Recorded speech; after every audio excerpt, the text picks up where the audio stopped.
This is Dr. Vaishali and reading from the book Substance of Homeopathy, book written by Dr. Rajan Sankaran, chapter number 4, Historical Perspective.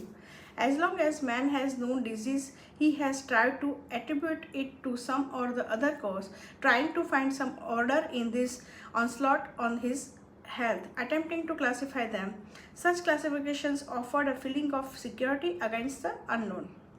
The peculiarity of homeopathic system of medicine, means distinctive from all other school, is that it enables the physicians to approach even unknown pathological condition with reasonable certainty of finding a remedy for the patient. Thus, the classification was not for a long time deemed essential by Hahnemann and other pioneers of the homeopathy. However, in large number of chronic disease, Hahnemann found that the disease would continue to progress, the remedy employed would do little or no good, and the disease increased from year to year.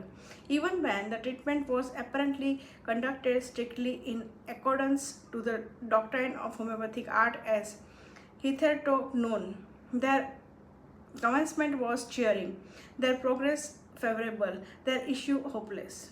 And yet, the doctrine itself is built upon the steadfast pillar of the truth and must even remain so. Hahnemann was not willing to ascribe this failure to the want of suffering sufficient number of the medicines proved, especially as in spite of addition yearly made on to the Materia Medica, no progress was made in the cure of chronic disease. He say that from the year 1816 and 1817, the solution of this problem occupy him day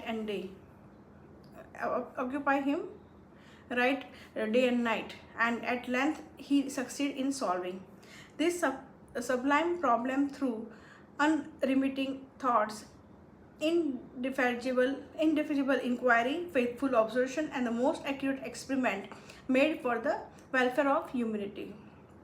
Hahnemann discovered that the chronic disease nearly always had a pattern that could be related to psoriasis, psychosis, and syphilis, the chronic miasm.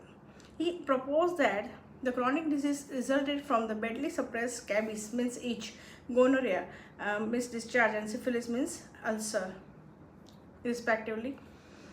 He indicated the drugs like to be most useful in treating such cases, the antimiasmatic.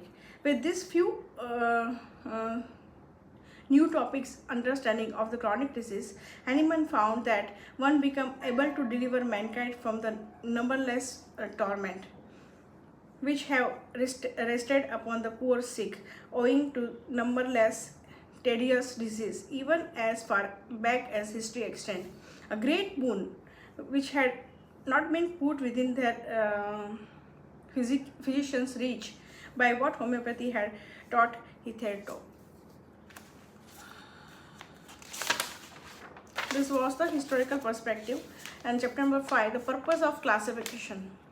Hahnemann's classifications based on the theory of origin of disease has aroused more controversy than all his other tenet and doctrine.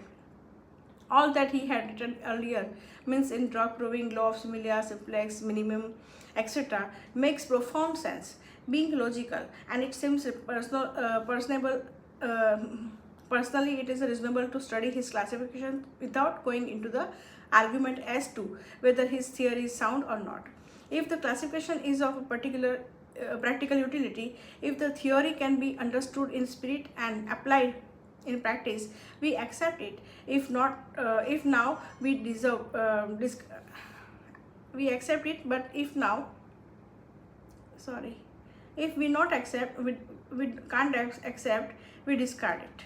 Within this attitude, I'll begin to look. With this attitude, I like to search for the Hahnemann's theory of miasm, asking whether it is possible to divide disease into the category and whether such a division, means a classification, help in arriving the simillimum more easily. For this is the main objective. I find that after understanding the miasm in the light of my own concept of disease as a delusion, my practice of homeopathy has become a much simpler and my prescribing more certain.